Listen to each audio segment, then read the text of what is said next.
Երբ 2020 թվականի նոյեմբերի 25-ին Հայաստանի ազգային անվտանգության ծառայության աշխատակիցները մտան Սերժ Սարգսյանի նախկին նստավայր, նրանք գտան մի բան, որը երբեք չպետք է գոյություն ունենար։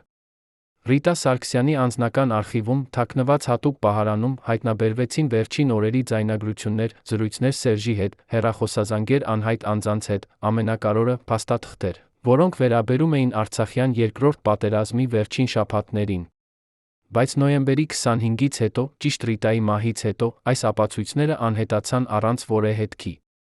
Ո՞վ էր վերցրել դրանք։ Եվ ավելի կարևոր, ինչ էին թաքցնում այդ ձայնագրությունները։ Ինչու էր Ռիտա Սարգսյանը, հանրությանը հայտնի որպես հանգիստ քաղաքավարի առաջին տիկին, վերջին ամիսներին վարում գաղտնի օրագիր, որտեղ նշում էր անուններ, ամսաթվեր, այնպիսի մանրամասներ, որոնք կարող էին փոխել ամեն ինչ, ինչ մենք գիտենք երկրի վերջին տասնամյակի մասին։ Երբ բժիշկները հայտարարեցին նրա մահվան պատճառը, սրտի կաթված, ընտանիքի մոտիկ շրջանակը լռեց։ Նրանք գիտեին ինչ-որ բան, ինչ մենք չգիտենք։ 2018 թվականի ապրիլյան հեղափոխությունից հետո, երբ Սերժ Սարգսյանը հեռացավ իշխանությունից, Ռիտան մնաց ստվերում։ Նա չտվեց հարցազրույցներ, չհայտնվեց հանրային միջոցառումներում, նույնիսկ իր երեխաների հետ հանդիպումները դարձան խիստ գաղտնի։ Բայց անվտանգության նախկին աշխատակիցները, ովքեր պահպանում էին ընտանիքի անվտանգությունը, պատմում են այլ պատմություն։ Նրանք հիշում են, թե ինչպես Ռիտան ամեն օր, առավոտյան ժամը 7-ին, իջնում էր իր անձնական գրասենյակ, ժամերով նստում էր փաստաթղթերի առջ։ Ինչ էր նա ուսումնասիրում այնտեղ։ Ինչու էր նա պահանջում բերել հին արխիվներ 2000-րդ թվականներից, երբ Սերժը դեռ պաշտպանության նախարար էր։ Եվ ամենակարևորը, ինչու էր նա յուրաքանչյուր երեկո այրում թղթեր իր գրասենյակի բուխարում, մինչդեռ արտաքին ջերմաստիճանը 20 աստիճան էր։ 2020 թվականի սեպտեմբերի 27-ին, երբ սկսվեց Արցախյան երկրորդ պատերազմը, Ռիտա Սարգսյանը չէր երանում։ Նա գտնվում էր Մոսկվայում, բուժման վրա, ըստ պաշտոնական տեղեկությունների։ Բայց ականատեսները պատմում են, որ նա վերադարձավ Հայաստան արդեն հոկտեմբերի առաջին օրերին, շատ ավելի վաղ, քան պլանավորված էր։ Ինչո՞վ։ Ինչ էր տեղի ունեցել, որ նա անհանգստացավ, վճռեց անմիջապես վերադառնալ։ Անվտանգության աղբյուրները հիշում են, որ Ռիտան ժամանեց օդանավակայան գիշերվա ժամերին, առանց որևէ նախազգուշացման, անմիջապես պահանջեց տեղափոխվել ոչ թե տուն, այլ մի հատուկ վայր Երանի արվարձաններում։ Այդտեղ նա հանդիպեց 3 անձի հետ։ Ո՞վ էին նրանք։ Ինչու էր այդ հանդիպումը այդքան գաղտնի, որ նույնիսկ անվտանգության ծառայությունը չգիտեր դրա մասին։ Եվ ամենակարևորը, ինչ էր քննարկվում այդ գիշերվա հանդիպման ժամանակ, որ Ռիտան դուրս եկավ սենյակից արցունքներով։ Հայաստանի հասարակությունը հիշում է Ռիտա Սարգսյանին որպես նուրբ, կրթված կին, ով երբեք չխառնվեց քաղաքականության մեջ։ Բայց նրա մոտիկ շրջանակը գիտեր այլ Ռիտա։ Կին, ով կարդում էր յուրաքանչյուր քաղաքական զեկույց, ով հետում էր միջազգային լուրերին 5 լեզվով, ով ուներ իր սեփական տեսակետը Հայաստանի արտաքին քաղաքականության վերաբերյալ։ Երբ Սերժ Սարգսյանը դեռ նախագահ էր, Ռիտան հաճախ մասնակցում էր փակ խորհրդակցություններին, ոչ որպես դիտորդ, այլ որպես խորհրդատու։ Նրա կարծիքը կարևոր էր ընտանիքի ռազմավարական որոշումների համար։ Բայց երբ իշխանությունը փոխվեց, Ռիտան դարձավ անտեսանելի։ Ինչո՞վ։ Արդյոք նա պարզապես ցանկանում էր հեռու մնալ քաղաքականությունից, թե նրան ստիպեցին լռել։ Եվ եթե ստիպեցին, ապա ով ինչի համար։ 2020 թվականի նոյեմբերի 9, Շուշիի անկման օրը։ Այդ օրը Հայաստանի համար դարձավ ազգային ողբերգություն։ Բայց քիչ ով գիտի, որ հենց այդ օրը Ռիտա Սարգսյանը տեղափոխվեց հիվանդանոց։ Ոչ թե պաշտոնական հիվանդանոց, որտեղ բուժվում են նախկին առաջին տիկիններ, այլ մասնավոր կլինիկա, որտեղ բժիշկները ստորագրել էին գաղտնիության պայմանագիր։ Ինչ էր տեղի ունեցել Ռիտայի հետ այդ օրը։ Ըստ պաշտոնական տարբերակի, նրա վիճակը վատացել էր սրտի խնդիրների պատճառով։ Բայց բժշկական անձնակազմի անանուն աղբյուրները պատմում են այլ բան։ Նրանք հիշում են, որ Ռիտան ժամանեց կլինիկա ոչ թե շնչառության դժվարությամբ, այլ նյարդային շոկի վիճակում։ Նա անընդհատ կրկնում էր մի նույն արտահայտությունը՝ նրանք մեզ դավաճանեցին։ Ո՞վ էին նրանք։ Եվ ինչ դավաճանության մասին էր խոսքը։ Երբ մարդ ապրում է իշխանության գագաթներում 30 տարի, նա տեսնում է այնպիսի բաներ, որոնք երբեք չեն հրապարակվում։ Ռիտա Սարգսյանը ականատես էր եղել Հայաստանի անկախության ամբողջ պատմությանը, սկսած 90-ականների քաոսից մինչ 2000-ականների հարաբերական կայունություն։ Նա ճանաչում էր բոլոր խաղացողներին, ներքին-արտաքին։ Նա գիտեր, թե ով ում է վստահում, ով ում է վախենում, ով ում է դավաճանում։ Այս գիտելիքը դարձավ նրա ամենամեծ ուժը, բայց միաժամանակ նրա ամենամեծ վտանգը։ Երբ քաղաքական լանդշաֆտը փոխվեց 2018 թվականին, Ռիտան հասկացավ, որ այն, ինչ նա գիտի, կարող է վտանգավոր լինել ոչ միայն նրա ընտանիքի, այլ նա ամբողջ երկրի համար։ Հենց այդ պատճառով նա սկսեց գրել իր օրագիրը, ոչ թե հուշերի համար, այլ որպես ապահովագրություն։ Եթե ինչ-որ բան պատահեր իր հետ, այդ օրագիրը պետք է հասներ ճիշտ մարդկանց ձեռքը։ Բայց արդյոք այն հասավ։ 35 տարի առաջ, երբ Ռիտա Խաչատրյանը առաջին անգամ հանդիպեց Սերժ Սարգսյանին, նա էր պարզապես երիտասարդ ուսուցչուհի Երանի մի դպրոցում։ Սերժը, զինվորական, ով վերադարձել էր Արցախից, արդեն ուներ համբավ որպես խիստ, բայց արդար հրամանատար։ Նրանց ծանոթությունը տեղի ունեցավ մի ընդհանուր ընկերոջ տանը, ըստ ականատեսների, Ռիտան անմիջապես տարբերվում էր իր խելացիությամբ անկախ մտածողությամբ։ Նա չէր այն կանանցից, ովքեր պարզապես համաձայնվում էին ամեն ինչի հետ։ Նա ուներ իր կարծիքը, վախ չուներ այն արտահայտելուց։ Հենց այս հատկանիշը գրավեց Սերժին։ Բայց քիչ ով գիտի, որ Ռիտայի ընտանիքը սկզբում դեմ էր այս ամուսնությանը։ Ինչո՞վ։ Ինչ էին նրանք տեսնում Սերժի մեջ, ինչ Ռիտան չէր տեսնում, կամ ցանկանում էր անտեսել։ Երբ Սերժ Սարգսյանը դարձավ Արցախի պաշտպանության նախարար 90-ականների սկզբին, Ռիտան մնաց Երանում երեխաների հետ։ Բայց նա չէր պարզապես սպասող կին։ Նա ակտիվորեն մասնակցում էր հումանիտար օգնության կազմակերպմանը, այցելում էր վիրավորներին հիվանդանոցներում, ամենակարևորը, պահպանում էր կապը Սերժի հետ գաղտնի ուղիներով։ Անվտանգության նախկին աշխատակիցները հիշում են, որ Ռիտան հաճախ էր փոխանցում հաղորդագրություններ Սերժին, օգտագործելով կոդավորված լեզու, որը նրանք երկուսն էլ միայն հասկանում էին։ Ինչ էին այդ հաղորդագրությունները։ Պարզապես ընտանեկան նամակներ, թե ինչ-որ ավելի կարևոր տեղեկություններ։ Եվ ինչու էր անհրաժեշտ այդքան գաղտնիություն, եթե խոսքը վերաբերում էր պարզապես անձնական հարցերի։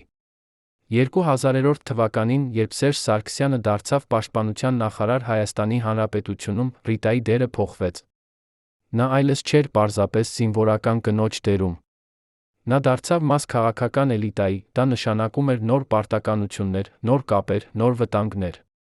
Հենց այդ ժամանակ Ռիտան սկսեց կառուցել իր սեփական ցանցը, կանայք, ովքեր ամուսնացած էին բարձրաստիճան պաշտոնյաների հետ, բարեգործական կազմակերպությունների ղեկավարներ, նույնիսկ մի քանի լրագրողներ, ովքեր վստահելի էին համարվում։ Այս ցանցը չէր պաշտոնական կառույց, բայց այն աշխատում էր արդյունավետ։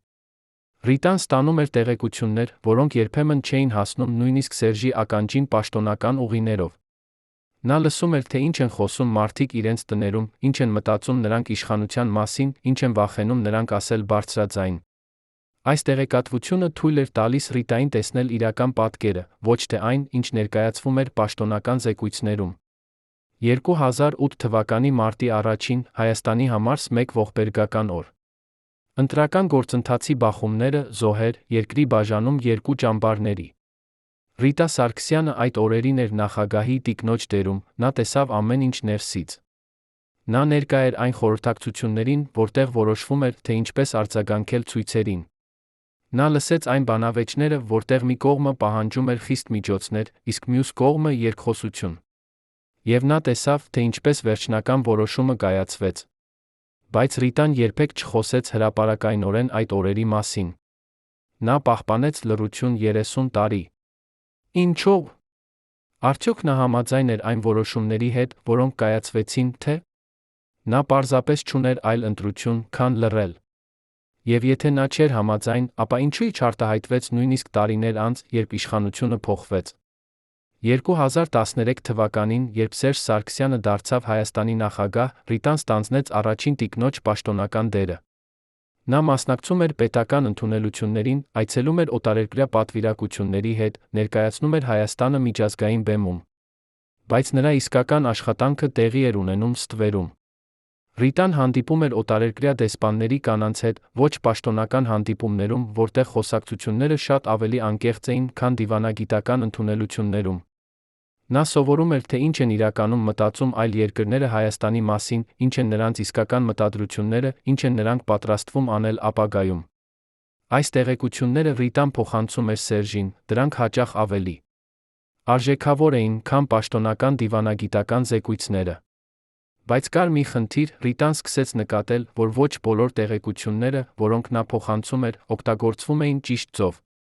Երբեմն նրա խորհուրդները անտեսվում էին, երբեմն դրանք աղավաղվում էին, երբեմն դրանք պարզապես կորչում էին բյուրոկրատական համակարգում։ Սա սկսեց անհանգստացնել Ռիտային։ Նա սկսեց հարցնել իրեն, արդյոք նրա ջանքերը իսկապես օգնում են երկրին, թե պարզապես ծառայում են նեղ շահերի։ 2017 թվականին, մեկ տարի առաջ հեղափոխությունից, Ռիտա Սարգսյանը սկսեց փոխվել։ Նրա մոտիկ ընկերները նկատեցին, որ նա դարձել է ավելի փակ, ավելի մտածկոտ, ավելի քիչ է մասնակցում հանրային միջոցառումներին։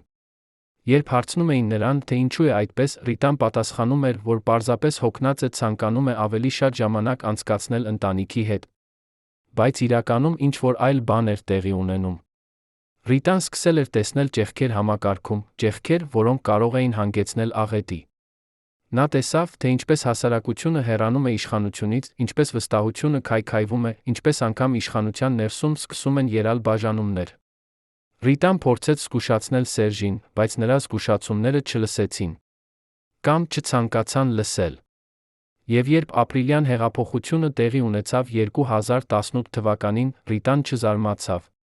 Նա գիտեր, որ դա գալիս էր։ Բայց այն, ինչ եկավ հետո, զարմացրեց նույնիսկ նրան։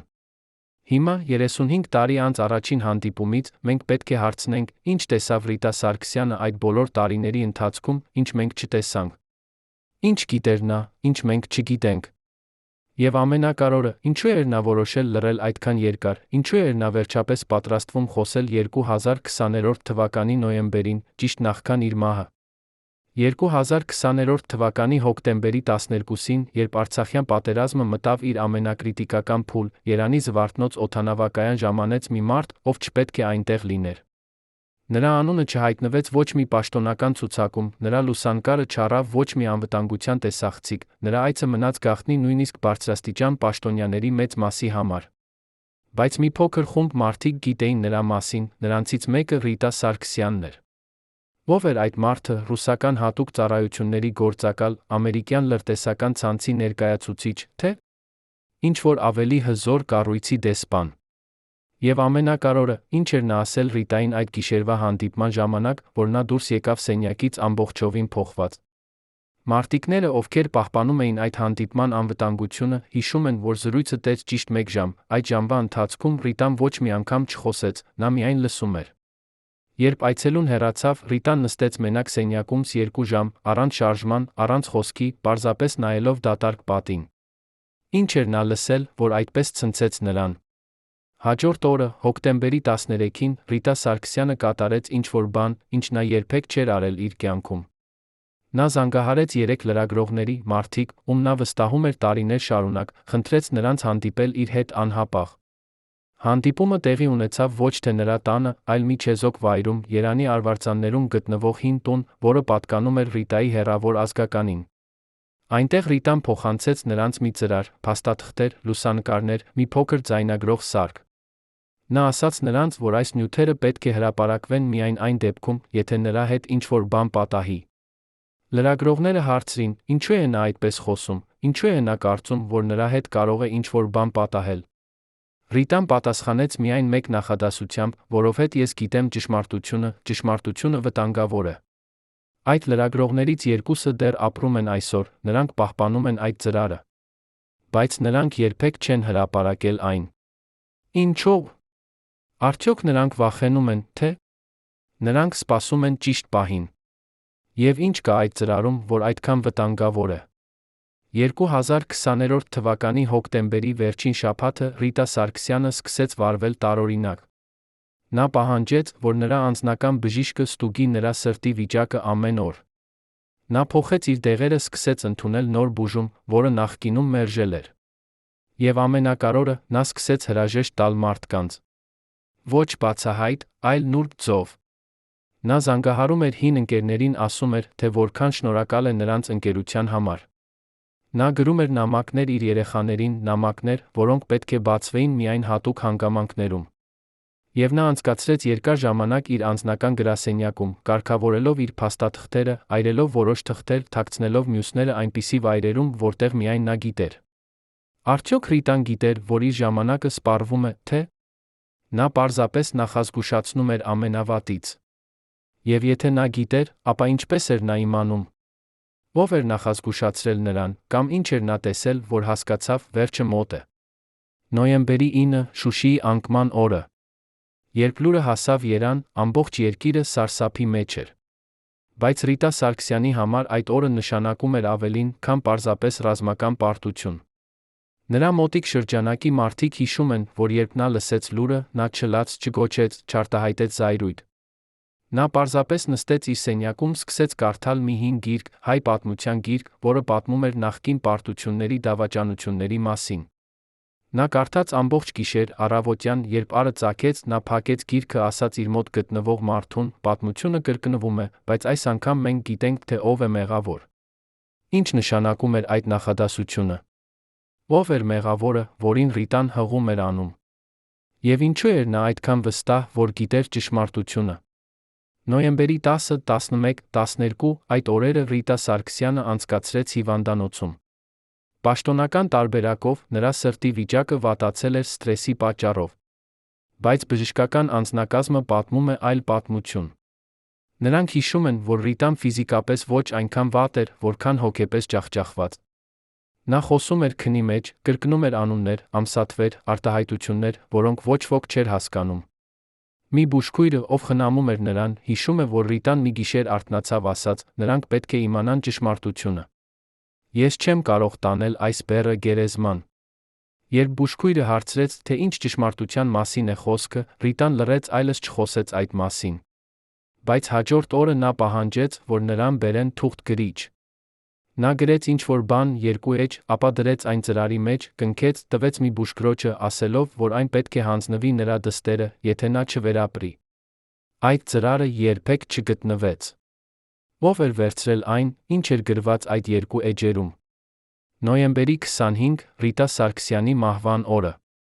Պաշտոնական հայտարարությունը եկավ կեսօրից հետո, սրտի կաթված, բնական մահ, ընտանիքը զսկում է։ Բայց մի քանի ժամ անց սկսեցին տարածվել այլ տարբերակներ։ Ոմանք ասում էին, որ Ռիտան ինքնասպան եղավ, չկարողանալով տանել Շուշիի կորուստը։ Ուրիշներ ասում էին, որ նա մահացավ ոչ թե սրտի կաթվածից, այլ ուղեղային արյունահոսությունից, որը եղավ անսպասելի արագ։ Եվ եղան նրանք, ովքեր շշնջում էին ավելի մութ տարբերակներ, թունավորում, սպանություն, գործողություն, որը նախատեսված էր լռեցնելու նրան հավերժ։ Բայց ով կցանկանար սպանել Ռիտա Սարգսյանին։ Ինչ էր նա գիտում, որ այդքան վտանգավոր էր։ Եվ եթե իսկապես սպանություն էր, ապա ով էր պատվիրատուն, ինչու էր ընտրված հենց այդ պահը, երբ երկիրը զսկում էր Արցախի կորստի համար։ Այսօր, 3 տարի անց Ռիտա Սարգսյանի մահից, մենք դեռ չունենք պատասխաններ այդ հարցերին։ Նրա ընտանիքը լռում է, պաշտոնական կառույցները հրաժարվում են մեկնաբանել, այն մարդիկը, ովքեր գիտեն ճշմարտությունը, վախենում են խոսել։ Բայց ճշմարտությունը չի կարող թաքնված մնալ հավերժ։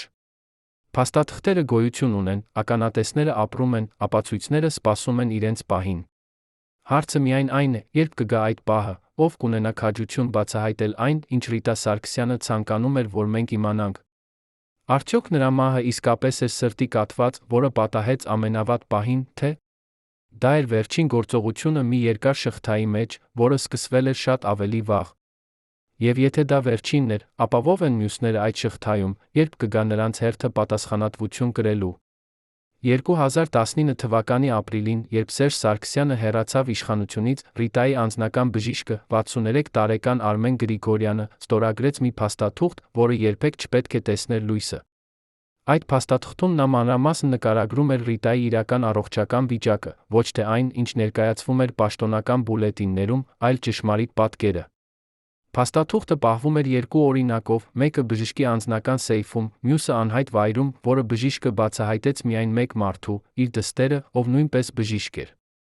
3 տարի անց, 2022 թվականին, այդ բժիշկը համաձայնեց խոսել առաջին անգամ, պայմանով, որ նրա ինքնությունը կմնա գաղտնի։ Այն, ինչ նա բացահայտեց, փոխեց ամեն ինչ, ինչ մենք կարծում էինք, որ գիտենք Ռիտա Սարգսյանի վերջին տարիների մասին։ Նա պատմեց, որ Ռիտան տառապում էր ոչ միայն սրտի հիվանդությունից, այլ նա հազվագյուտ նյարդաբանական խանգարումից, որը սրվում էր ծայրահեղ սթրեսի ժամանակ։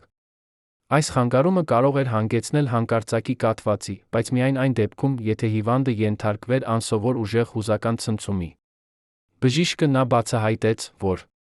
Ռիտան գիտեր իր վիճակի մասին, հրաժարվել էր որոշ բուժումներից, որոնք կարող էին երկարացնել նրա կյանքը։ Ինչու էր նա կատարել այդ ընտրությունը։ Արդյոք նա ուզում էր վերահսկել իր ճակատագիրը, թե նա գիտեր ինչ-որ բան, ինչ մենք չգիտենք, ինչ-որ բան, որը նրան համոզել էր, որ երկար ապրելը ավելի վտանգավոր կլիներ, քան վաղ մահանալը։ Երբ մարդ ապրում է իշխանության գագաթներում 30 տարի, նրա տունը դառնում է թանգարան, լի գաղտնիքներով, որոնք պահված են յուրաքանչյուր անկյունում։ Ռիտա Սարգսյանի տունը Երանի կենտրոն թաղամասում ոչ միայն ընտանեկան բնակավայր էր, այլ նա արխիվ, որտեղ պահվում էին 30 տարվա փաստաթղթեր, նամակներ, լուսանկարներ, ձայնագրություններ։ 2020 թվականի դեկտեմբերին, երբ ընտանիքը սկսեց կարգավորել Ռիտայի անձնական իրերը, նրանք հայտնաբերեցին մի փոքր սենյակ, թաքնված հիմնական ննջասենյակի հարանությամբ, որի մասին նույնիսկ ընտանիքի անդամները չգիտեին։ Այդ սենյակում կային 4 մեծ արկղ, լի փաստաթղթերով, որոնք Ռիտան հավաքել էր տարիների ընթացքում։ Մի արկղում կային նամակներ, որոնք Ռիտան ստացել էր տարբեր մարդկանցից, սկսած պարզ քաղաքացիներից, ովքեր խնդրում էին օգնություն, մինչ բարձրաստիճան պաշտոնյաներ, ովքեր փորձում էին ազդել նրա վրա։ Մեկ այլ արկղում կային լուսանկարներ, որոնք երբեք չէին հրապարակվել, ցույց տալով Ռիտային տարբեր իրավիճակներում, որոնք հակասում էին նրա հանրային կերպարին։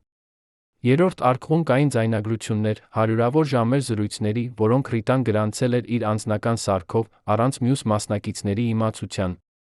Եվ չորրորդ արկղում կար ինչ-որ բան, որը ամենից անսպասելին էր, օրագիր, գրված ձեռքով, 150 էջ, որտեղ Ռիտան նկարագրում էր իր մտքերը, իր վախերը, իր կասկածները, ամենակարևորը, իր կանխատեսումները այն մասին, թե ինչ կարող էր պատահել Հայաստանի հետ ապագայում։ Ով կարդաց այդ օրագիրը, ինչ գտան նրանում։ Ինչու էր ընտանիքը որոշել չհրապարակել այն, արդյոք այն դեռ գոյություն ունի, թե այն ոչնչացվել է, ինչպես այնքան շատ այլ ապացույցներ։ Բայց ամենազարմանալին այն էր, ինչ գտնվեց 5-րդ արկղում, արկղ, որը թաքնված էր մյուսների տակ, որը բացվեց միայն հատուկ բանալիով։ Այդ արկղում կային ֆինանսական փաստաթղթեր, որոնք ցույց էին տալիս գումարների շարժը, որոնք անցել էին Սարգսյանների ընտանիքի հաշիվներով տարիների ընթացքում։ Այս փաստաթղթերը ցույց էին տալիս ոչ միայն մուտքերը, այլ նաև ելքերը, գումարներ, որոնք փոխանցվել էին տարբեր կազմակերպություններին, անհատներին, նույնիսկ քաղաքական կուսակցություններին։ Ռիտան պահել էր այս փաստաթղթերը որպես ապահովագրություն այն դեպքի համար, եթե երբևէ ինչ-որ մեկը փորձեր մեղադրել ընտանիքը ապօրինի գործարքներում։ Բայց այս փաստաթղթերը ցույց էին տալիս նա ինչ-որ այլ բան, նրանք ցույց էին տալիս, որ Ռիտան գիտեր ճիշտ այն մասին, թե որտեղ է գնում յուրաքանչյուր դրամ, ով է ստանում այն, ինչի համար։ Եվ ավելի կարևորը, նա գիտեր, թե որ գործարքները օրինական էին, որոնք ոչ։ Երբ ընտանիքի իրավաբանը տեսավ այս փաստաթղթերը, նա խորհուրդ տվեց անմիջապես ոչնչացնել դրանք։ Բայց ընտանիքի մի անդամ հրաժարվեց, պահեց դրանք գաղտնի վայրում։ Այդ մարդը դեռ ապրում է այսօր, պահպանում է այդ փաստաթղթերը, սպասելով օրվան, երբ դրանք կարող են անհրաժեշտ լինել։ Բայց երբ կգա այդ օրը, ինչ կպատահի, երբ այդ փաստաթղթերը տեսնեն լույսը։ Արդյոք դրանք կփոխեն Հայաստանի քաղաքական լանդշաֆտը, թե դրանք կդառնան մեկ գաղտնիք, որը թաղված կմնա անցյալում։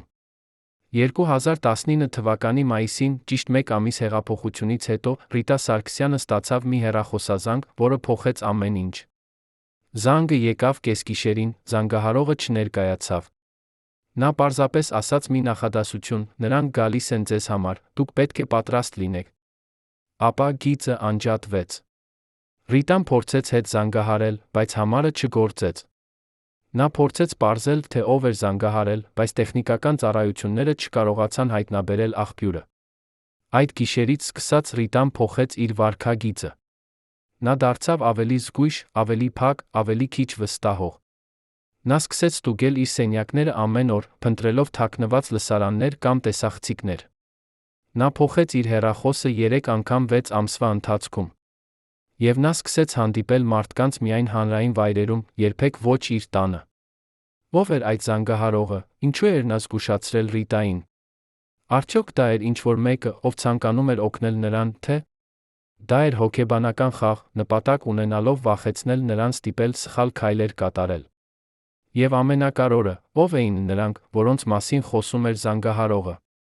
Հաջորդ տարիների ընթացքում Ռիտան ապրեց կրկնակի կյանք։ Արտաքուստ նա էր հանգիստ նախկին առաջին տիկինը, ով հեռու էր մնում քաղաքականությունից, անցկացնում էր ժամանակ ընտանիքի հետ։ Բայց ներսում նա վարում էր իր սեփական հետաքննություն, որը նպատակ ուներ պարզել, թե ով էր փորձում վախեցնել նրան ինչու։ Նա սկսեց հետել լուրերին ավելի ուշադիր, քան երբևէ։ Նա սկսեց վերլուծել քաղաքական զարգացումները, փնտրել օրինաչափություններ։ Եվ նա սկսեց նկատել ինչ-որ բան, որը նրան անհանգստացրեց ավելի շատ, քան այդ կեսգիշերային զանգը։ Նա նկատեց, որ Հայաստանի արտաքին քաղաքականությունը սկսում էր փոխվել ուղղություններով, որոնք նա համարում էր վտանգավոր։ Նա տեսավ, որ երկիրը հեռանում էր մի դաշինքից մոտենում մեկ այլին, առանց հստակ ռազմավարության։ Եվ նա սկսեց վախենալ, որ այս փոփոխությունները կարող են հանգեցնել աղետի։ Ռիտան փորձեց զգուշացնել մարդկանց, ում նա վստահում էր, բայց նրանք չլսեցին։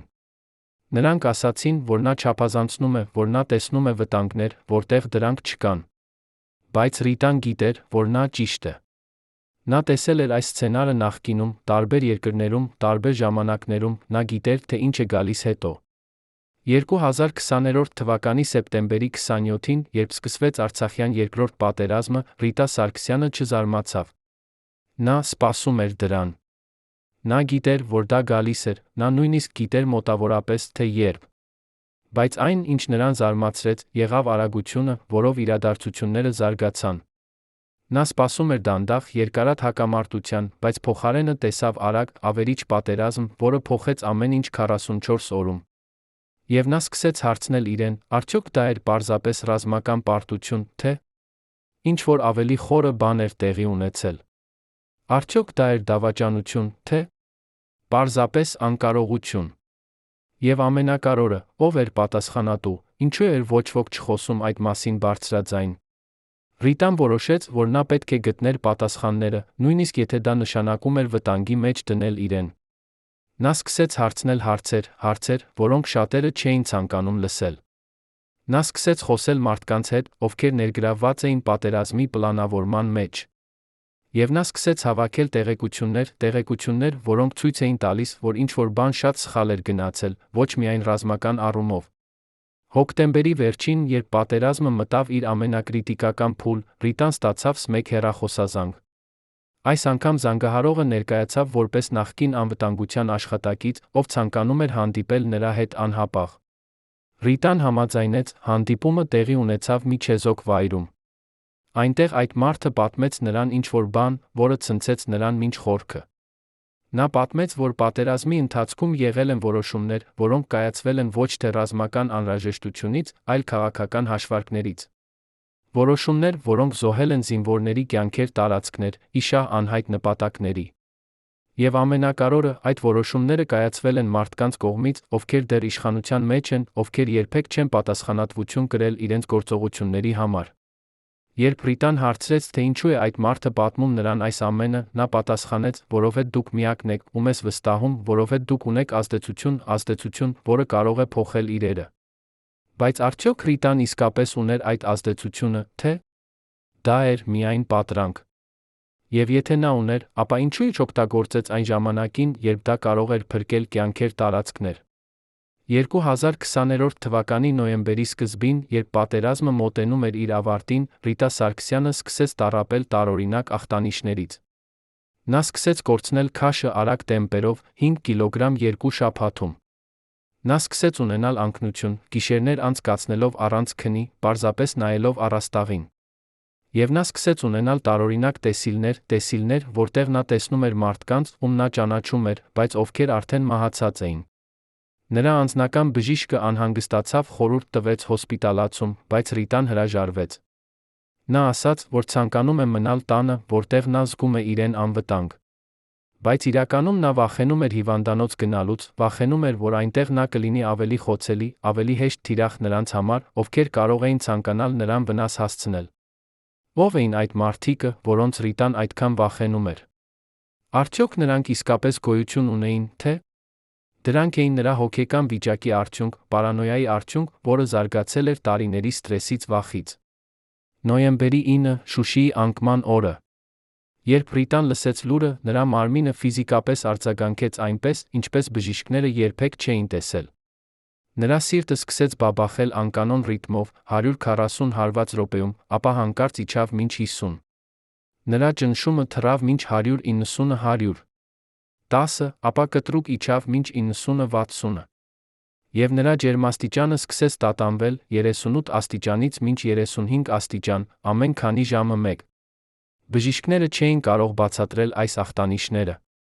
Նրանք ասացին, որ դա էր սթրեսի արդյունք, բայց Ռիտայի մարմինը արձագանքում էր այնպես, կարծես նա ենթարկվում էր ֆիզիկական հարձակման։ Կարծես նրա մարմինը պայքարում էր ինչ-որ բանի դեմ, ինչ-որ բանի, որը փորձում էր ոչնչացնել նրան ներսից։ Արդյոք դա էր պարզապես հոգեսոմատիկ արձագանք, թե ինչ-որ ավելի ֆիզիկական բան էր տեղի ունենում։ Արդյոք Ռիտայի մարմինը արձագանքում էր միայն հուզական ցնցմանը, թե նա արդեն ենթարկվել էր ինչ-որ բանի, որը դանդաղ սպանում էր նրան։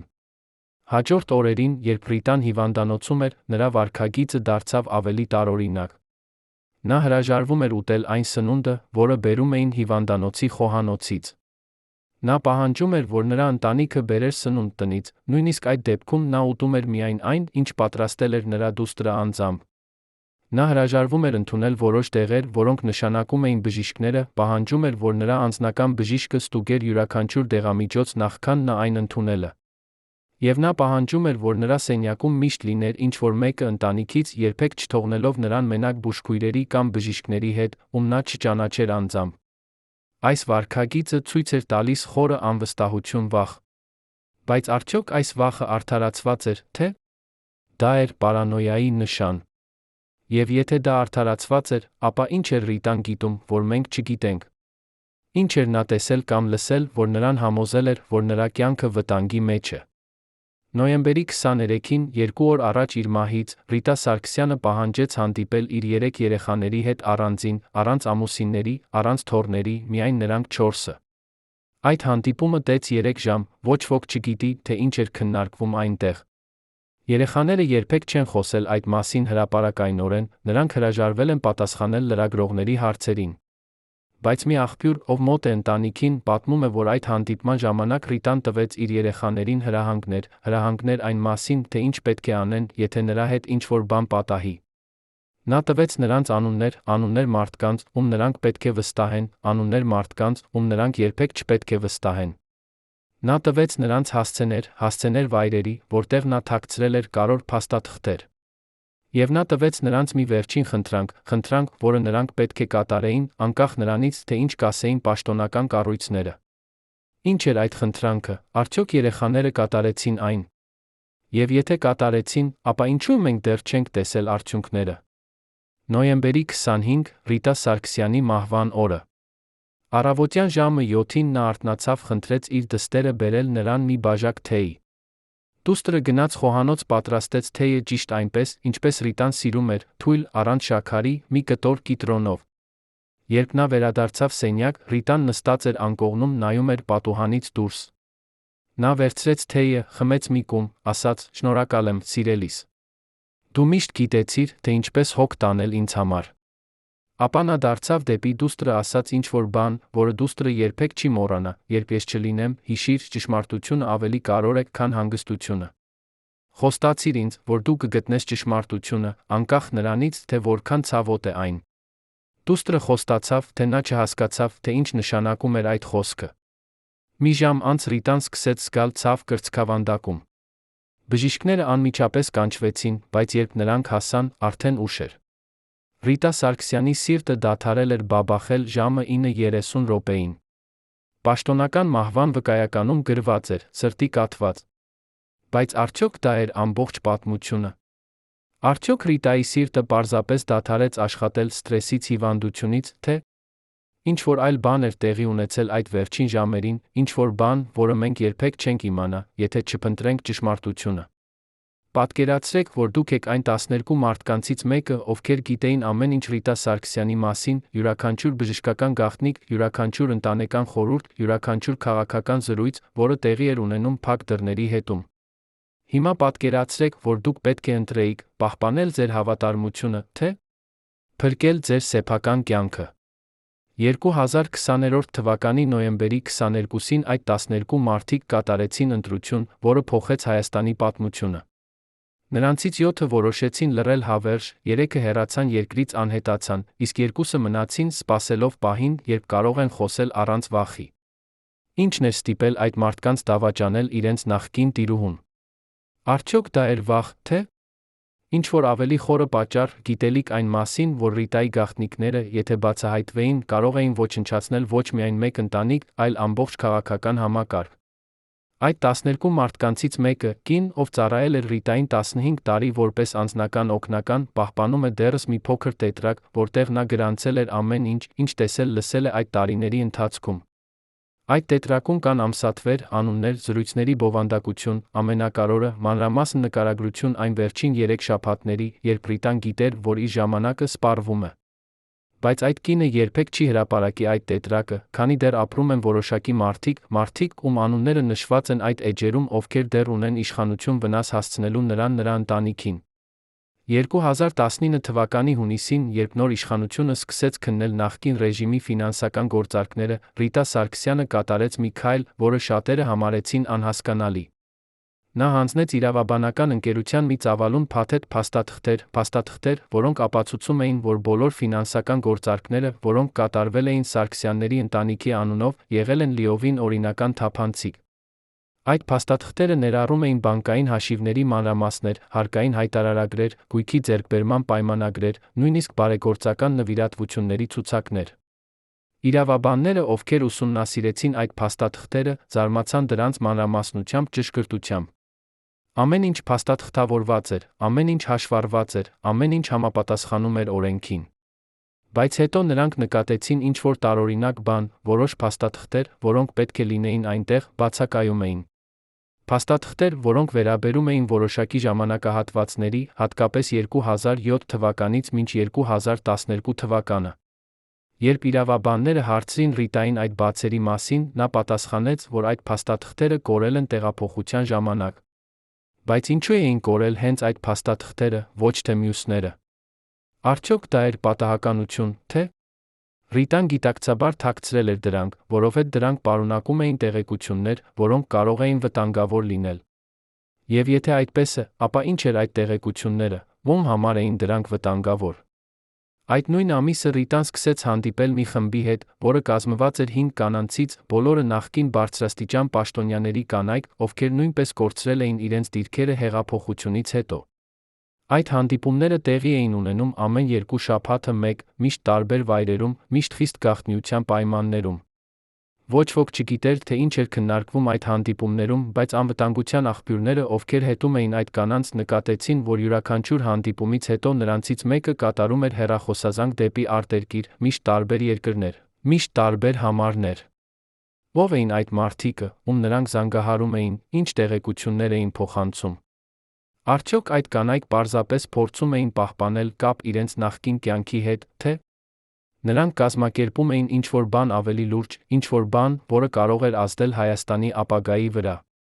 Ռիտան երբեք չխոսեց այդ հանդիպումների մասին, նույնիսկ իր ամենամոտ ընտանիքի անդամների հետ։ Երբ նրա դուստրը հարցրեց, թե ինչու է նա այդքան հաճախ հեռանում տնից, Ռիտան պատասխանեց, որ պարզապես հանդիպում է հին ընկերների հետ, խոսելու հին ժամանակների մասին։ Բայց նրա աչքերում կար ինչ-որ բան, որը ասում էր, որ դա ավելին էր, քան պարզ ընկերական հանդիպումներ։ 2019 թվականի աշնանը Ռիտա Սարգսյանը սկսեց տառապել տարօրինակ ֆիզիկական ախտանիշներից, որոնք նրա բժիշկները չէին կարող բացատրել։ Նրա ձեռքերը սկսեցին դողալ, ոչ միշտ, այլ միայն որոշակի պահերին, հատկապես երբ նա լարված էր կամ անհանգստացած։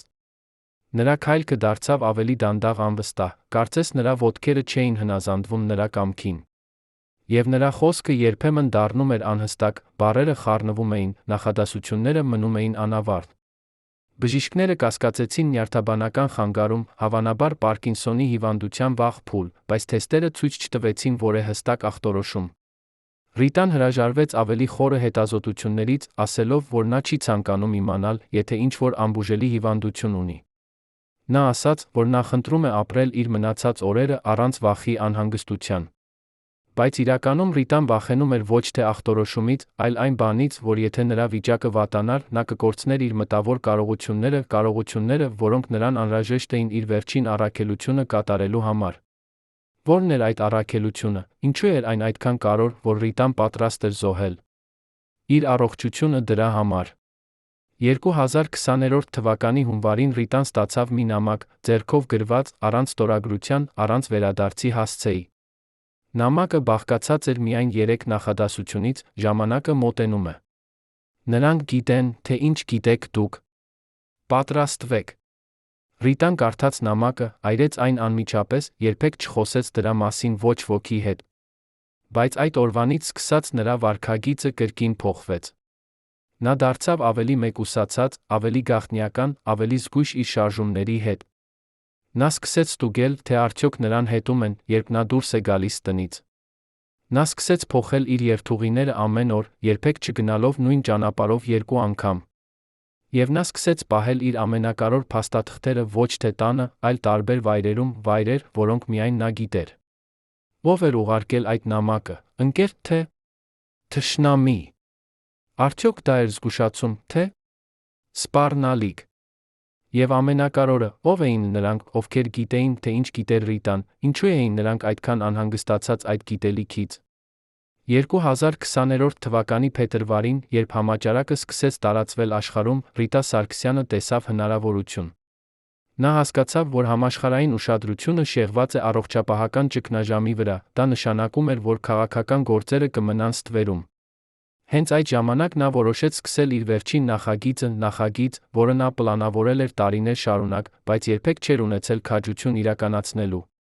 Նա սկսեց գրել իր հուշերը, ոչ թե հրապարակման համար, այլ որպես ապացույց, որպես փաստաթղթավորում այն ամենի, ինչ նա տեսել-լսել էր 30 տարվա ընթացքում։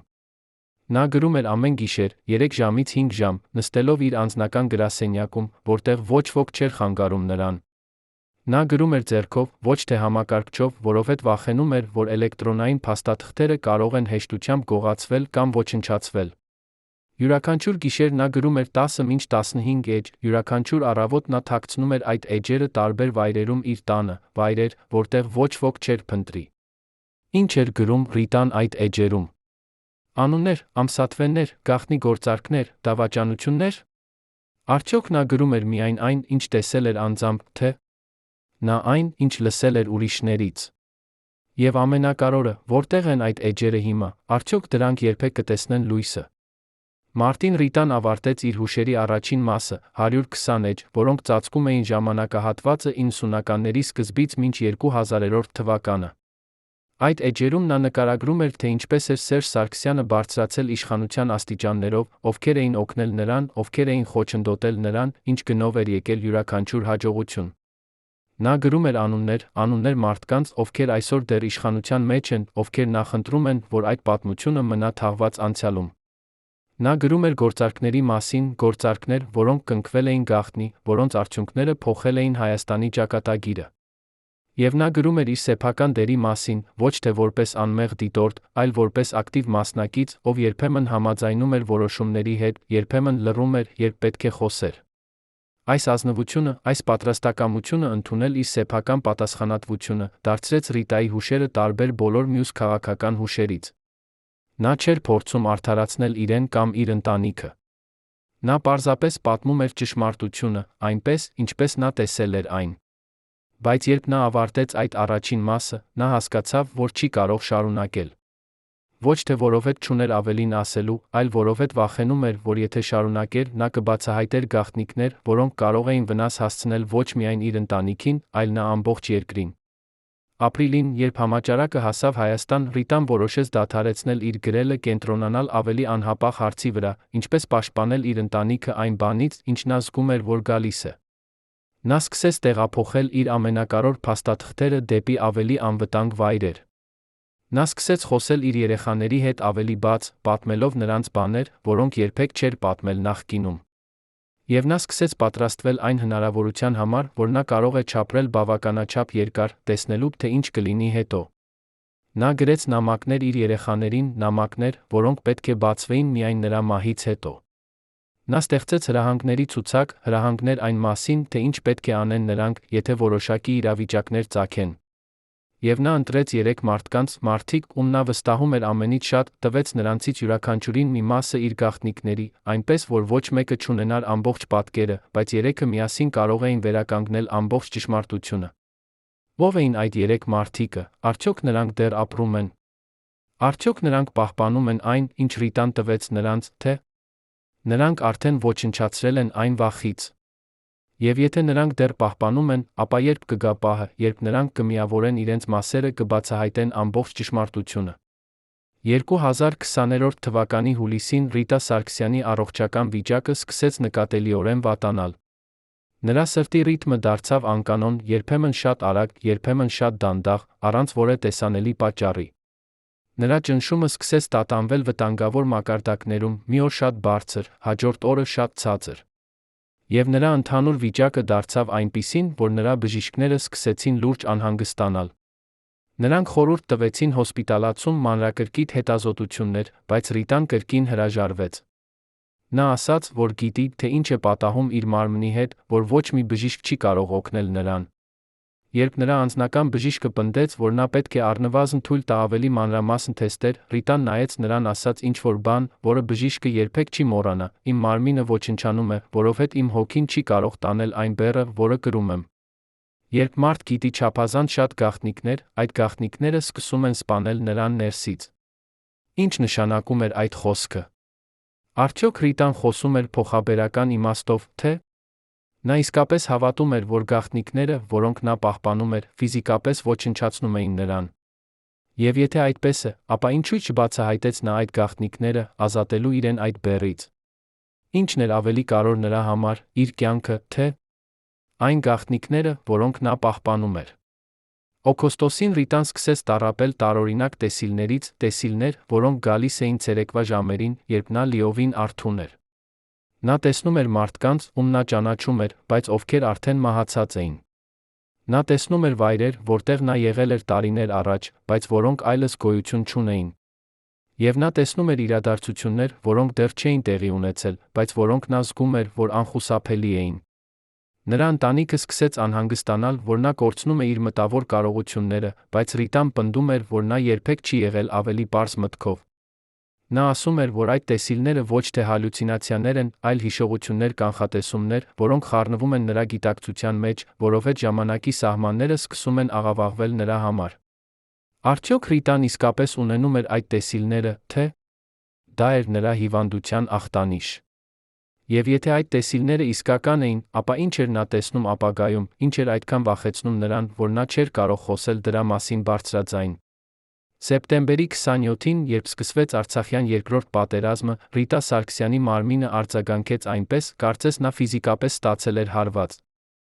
Նրա սիրտը սկսեց բաբախել այնքան արագ, որ բժիշկները վախեցան, որ նա կարող է ստանալ սրտի կաթված այդ պահին։ Նրա ճնշումը թռավ մինչ 200-120 մակարդակ, որը կարող էր մահացու լինել։ Եվ նրա ամբողջ մարմինը սկսեց դողալ, որը չէր դադարում ժամերով։ Բժիշկները տվեցին նրան հանգստացնող դեղեր, բայց դրանք գրեթե ոչ մի ազդեցություն չունեցան։ Ռիտայի մարմինը կարծես մերժում էր հանգստանալ, կարծես նա պատրաստվում էր մի բանի, որը դեռ չէր եկել, բայց որը նա գիտեր, որ անխուսափելի էր։ Հաջորդ օրերին, երբ պատերազմի լուրերը դառնում էին ավելի ու ավելի վատ, Ռիտայի վիճակը շարունակեց վատանալ համաչափ։ Կարծես նրա մարմինը կապված էր պատերազմի ընթացքի հետ, յուրաքանչյուր պարտություն, յուրաքանչյուր կորուստ արտացոլվում էր նրա ֆիզիկական վիճակի վրա։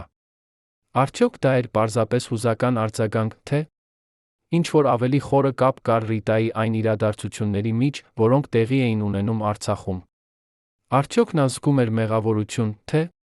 նա զգում էր, որ այն, ինչ տեղի էր ունենում, էր մասամբ նրա ընտանիքի որոշումների արդյունք։ Հոկտեմբերի ընթացքում, երբ պատերազմը դարձավ ավելի ու ավելի ավերիչ, Ռիտան սկսեց խոսել իր մահվան մասին, ոչ թե որպես հեռավոր հնարավորություն, այլ որպես մոտալուտ իրականություն։ Նա ասաց իր երեխաներին, որ նրանք պետք է պատրաստ լինեն, որ նա կարող է չտեսնել այս պատերազմի ավարտը։ Նա ասաց իր բժշկին, որ նա զգում է, թե ինչպես իր մարմինը դադարեցնում է պայքարը։ Եվ նա ասաց իր ամենամոտ ընկերուհուն, որ նա պատրաստ է գնալ, որովհետև այլս չունի ուժ տեսնելու, թե ինչպես է ամեն ինչ, ինչի համար նրանք պայքարել են, քայքայվում նրանց աչքի առաջ։ Բայց միաժամանակ Ռիտան շարունակում էր պայքարել ապրելու համար բավականաչափ երկար, որպեսզի տեսներ, թե ինչ կլինի, պայքարել ավարտելու համար այն, ինչ սկսել էր, պայքարել համոզվելու համար, որ ճշմարտությունը, որը նա գիտեր, չի մնա թաղված նրա հետ միասին։ Այս հակասությունը, այս պայքարը մահվան կյանքի միջ դարձավ Ռիտայի վերջին շաբաթների սահմանող բնութագիրը։ Նա միաժամանակ պատրաստվում էր մահվան պայքարում էր ապրելու համար, այս երկու ուժերի միջ լարվածությունը սպառում էր նրա վերջին ուժերը։ Նոյեմբերի սկզբին, երբ պատերազմը մտավ իր վերջին, ամենաողբերգական փուլ, Ռիտա Սարգսյանը կատարեց իր վերջին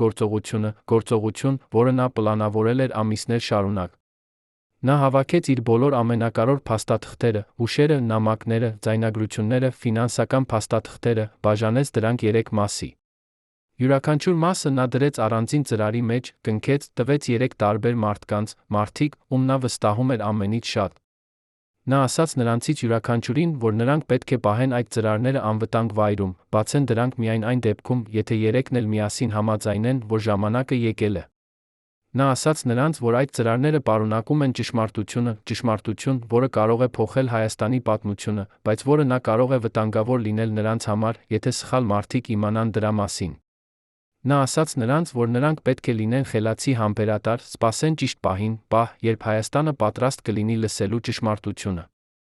Ո՞վ էին այդ 3 մարդիկը, արդյոք նրանք դեռ պահպանում են այդ ծրարները։ Արդյոք նրանք երբեք կմիավորվեն կբացեն դրանք, թե՞ այդ ծրարները կմնան փակ հավերժ, պահպանելով Ռիտա Սարգսյանի գաղտնիքները մինչ այն ժամանակ, երբ բոլորը, ովքեր ներգրավված էին այդ պատմության մեջ, կլինեն արդեն անցյալի մաս։ 35 տարի անց առաջին հանդիպումից Սերժ Սարգսյանի հետ, Ռիտան նստած էր իր հիվանդանոցային սենյակում առաջին անգամ համաձայնեց խոսել տեսախցիկի առջ։ Ոչ թե հեռուստատեսության համար, ոչ թե լրագրողների համար, այլ իր երեխաների համար, վկայություն, որը նրանք պետք է տեսնեին միայն նրա մահից հետո։ Այդ ձայնագրությունը տեց 3 ժամ 20 րոպե, այն պարունակում էր այն ամենը, ինչ Ռիտան երբեք չէր ասել բարձրաձայն։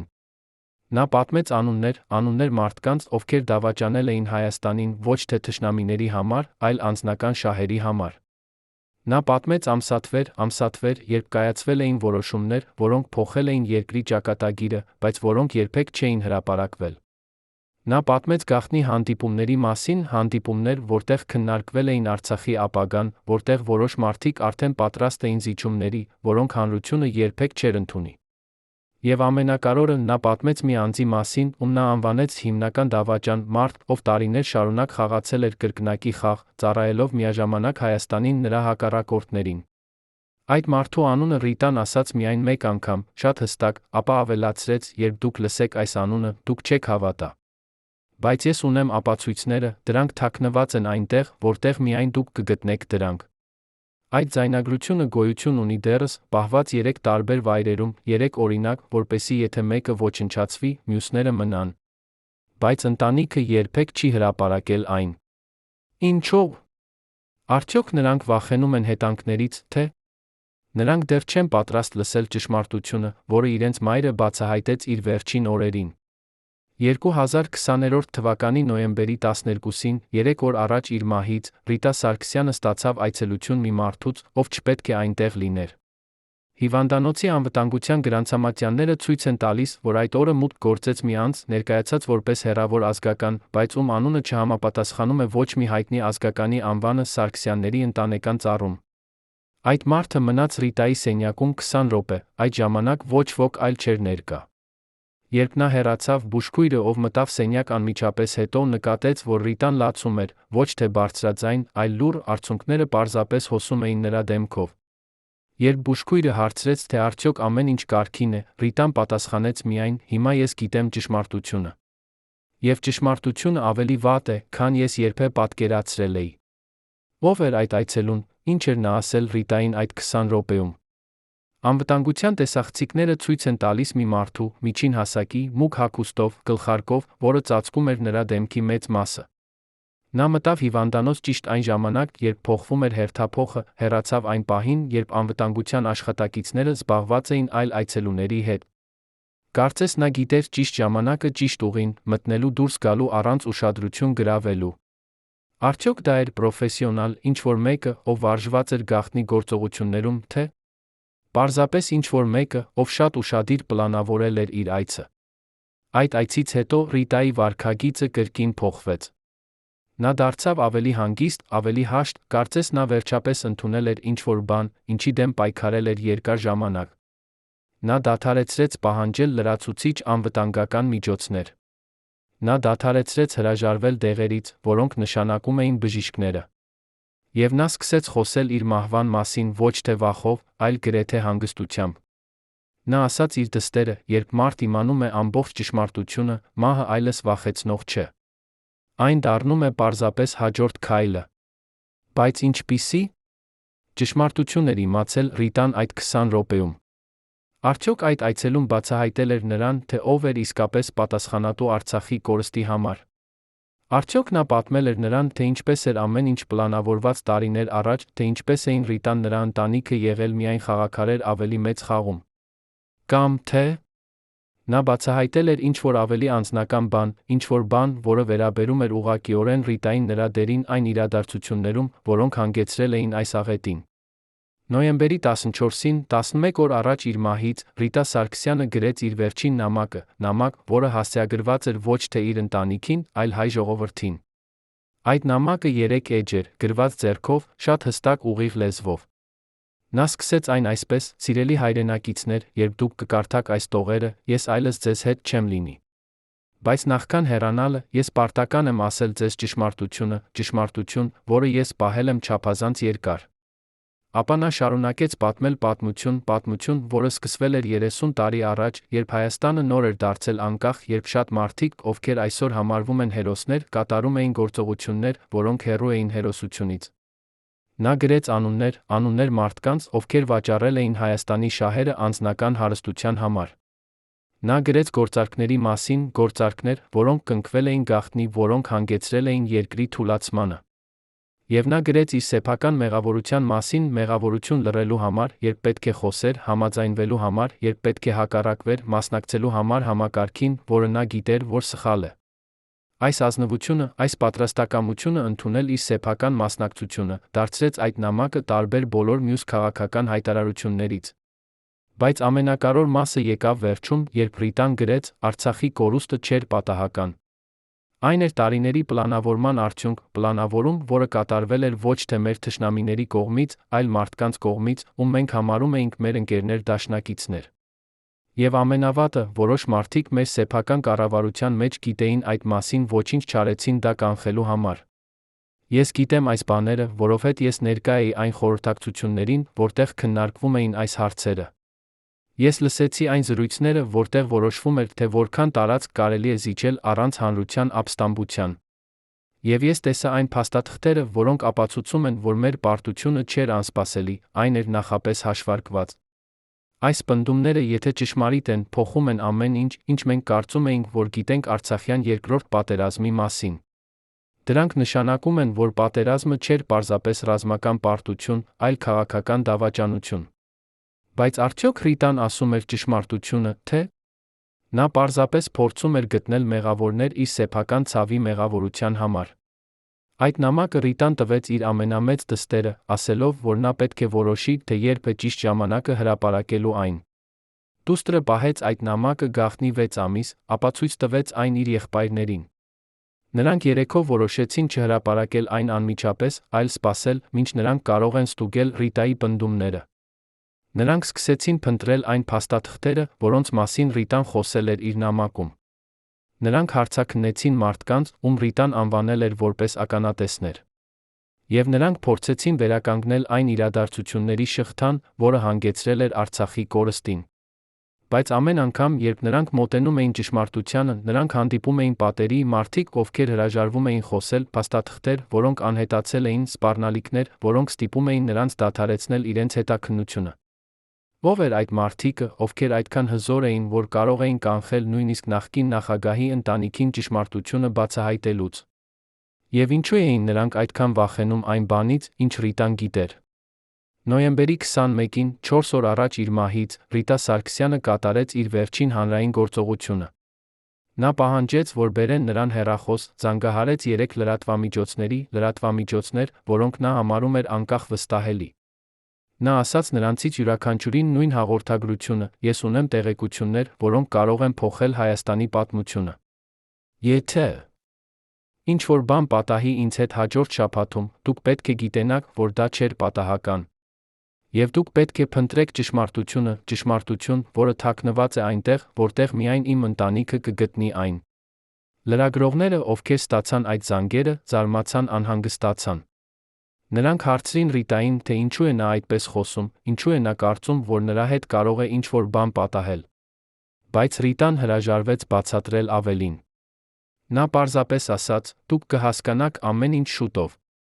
Պարզապես հիշեք այս զրույցը»։ Ապա նա անջատեց հեռախոսը, երբեք այլս չխոսեց այդ լրագրողների հետ։ Հաջորդ 3 օրերին Ռիտան անցկացրեց իր ժամանակը հիվանդանոցում, հանգիստ, գրեթե խաղաղ։ Նա կարդում էր գրքեր, հայ պատմության գրքեր, պոեզիա, կրոնական տեքստեր։ Նա խոսում էր իր երեխաների հետ, ոչ թե քաղաքականության կամ անցյալի մասին, այլ պարզ, ընտանեկան բաների մասին։ Եվ նա անցկացրեց երկար ժամանակ պարզապես նայելով պատուհանից դուրս, նայելով Երանի լեռներին, որոնք նա սիրել էր ամբողջ իր կյանքում։ Բուժքույրները, ովքեր խնամում էին նրան այդ վերջին օրերին, հիշում են, որ Ռիտան կարծես պատրաստվում էր երկար ճանապարհորդության, ոչ թե վախով, այլ հանգիստ ակնկալությամբ։ Նա խոսեց նրանց հետ իր կյանքի մասին, ոչ թե ափսոսանքով, այլ շնորհակալությամբ այն ամենի համար, ինչ նա ունեցել էր։ Եվ նա ասաց նրանց ինչ-որ բան, որը նրանք երբեք չեն մոռանա, երբ մարդ ապրում է ճշմարտության մեջ, նույնիսկ եթե այդ ճշմարտությունը ցավոտ է, նա կարող է մահանալ խաղաղությամբ։ Ես գիտեմ ճշմարտությունը, հիմա ես պատրաստ եմ գնալ։ Նոյեմբերի 25-ի առավոտյան, երբ Ռիտա Սարգսյանը արթնացավ իր վերջին օրվա համար, նա գիտեր, որ դա վերջն է։ Նա չասաց դա բարձրաձայն, բայց նրա աչքերում կար մի հանգստություն, մի ընդունելություն, որը ասում էր ամեն ինչ։ Նա խմեց իր թեյը, խոսեց իր դստեր հետ, ասաց այն վերջին խոսքերը, որոնք դարձան նրա կտակը. ճշմարտությունը ավելի կարևոր է, քան հանգստությունը։ 1 ժամ անց նրա սիրտը դադարեցրեց բաբախել։ Պաշտոնական մահվան վկայականում գրված էր. «Սրտի կաթված, բնական մահ»։ Բայց նրանք, ովքեր ներկա էին այդ վերջին օրերին, գիտեն, որ Ռիտայի մահը ավելին էր, քան պարզապես բժշկական իրադարձություն։ Դա էր մի կնոջ վերջին գործողությունը, կին, ով որոշել էր, որ նրա ժամանակը եկել է, ով պատրաստ էր հեռանալ, բայց միայն այն բանից հետո, երբ նա համոզվեր, որ ճշմարտությունը, որը նա գիտեր, չի մնա թաղված նրա հետ միասին։ 3 տարի անց Ռիտա Սարգսյանի մահից Հայաստանը դեռ փնտրում է պատասխաններ։ Երկիրը փոխվել է, նոր իշխանություն, նոր խոստումներ, նոր հույսեր։ Բայց հին հարցերը մնում են անպատասխան։ Ո՞վ էր իսկապես պատասխանատու Արցախի կորստի համար։ Ինչպես կարող էր երկիրը կորցնել այդքան շատ, այդքան արագ։ Եվ ամենակարևորը, արդյոք դա էր պարզապես ռազմական պարտություն, թե ինչ-որ ավելի խորը դավաճանություն։ Այն մարդիկը, ում Ռիտան վստահել էր իր գաղտնիքները, դեռ պահպանում են այն ծրարները, որոնք նա տվել էր նրանց։ Նրանք դեռ չեն միավորվել բացելու դրանք, որովհետև վախենում են, որ Հայաստանը դեռ պատրաստ չէ լսելու ճշմարտությունը։ Բայց ամեն տարի, երբ նոյեմբերի 25-ը մոտենում է, նրանք հանդիպում են գաղտնիք քննարկում, թե արդյոք ժամանակը եկել է։ Եվ ամեն տարի նրանք որոշում են սպասել 1 տարի, սպասել, մինչ երկիրը կլինի ավելի ուժեղ, ավելի միասնական, ավելի պատրաստ դիմակայելու այն ցնցմանը, որը կգա, երբ Ռիտայի ճշմարտությունը վերջապես բացահայտվի։ Ռիտա Սարգսյանի երեխաները շարունակում են ապրել Հայաստանում, հանգիստ, մասնավոր կյանքով, հեռու քաղաքականությունից։ Բայց նրանք պահպանում են իրենց մոր հիշողությունը ոչ միայն որպես նախկին առաջին տիկին, այլ որպես կին, ով փորձեց ասել ճշմարտությունը, նույնիսկ երբ դա նշանակում էր վտանգի մեջ դնել իրեն իր ընտանիքը։ Նրանք գիտեն, որ մի օր նրանք պետք է որոշեն, հրապարակել այն, ինչ իրենց մայրը թողել է նրանց, թե թողնել, որ այն մնա գաղտնիք հավերժ։ Եվ երբ այդ օրը գա, նրանք պետք է ընտրեն, պահպանել իրենց ընտանիքի անվտանգությունը, թե պատվել իրենց մոր վերջին ցանկությունը, ցանկություն, որ ճշմարտությունը տեսնի լույսը, անկախ նրանից, թե որքան ցավոտ է այն։ Բայց մի բան հստակ է, Ռիտա Սարգսյանի պատմությունը դեռ ավարտված չէ։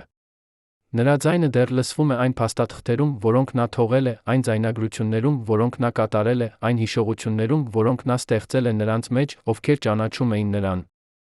Եվ մի օր, երբ Հայաստանը պատրաստ կլինի, երբ երկիրը կլինի բավականաչափ ուժեղ դիմակայելու ճշմարտությանը, այդ ձայնը կհնչի կրկին, ոչ թե մեղադրանքի համար, այլ բուժման համար, ոչ թե վրեժխնդրության համար, այլ հաշտության համար, ոչ թե անցյալը քանդելու համար, այլ ապագան կառուցելու համար։ Արդյոք Ռիտա Սարգսյանը մահացավ սրտի կաթվածից, որը եկավ ամենավատ պահին, թե՞ նրա մարմինը պարզապես հանձնվեց այն բեռի տակ, որը նա կրել էր չափազանց երկար։ Արդյոք նա գիտեր, որ իր ժամանակը սպառվում է, հենց դրա համար էր նա շտապում ավարտել իր վերջին առաքելությունը։ Թե՞ ինչ-որ մեկը օգնեց նրան հասնել այդ վերջին, եթե այդպես է, ապա ով էր այդ մարդը, ինչու։ Այս հարցերը կարող են երբեք չստանալ պատասխաններ։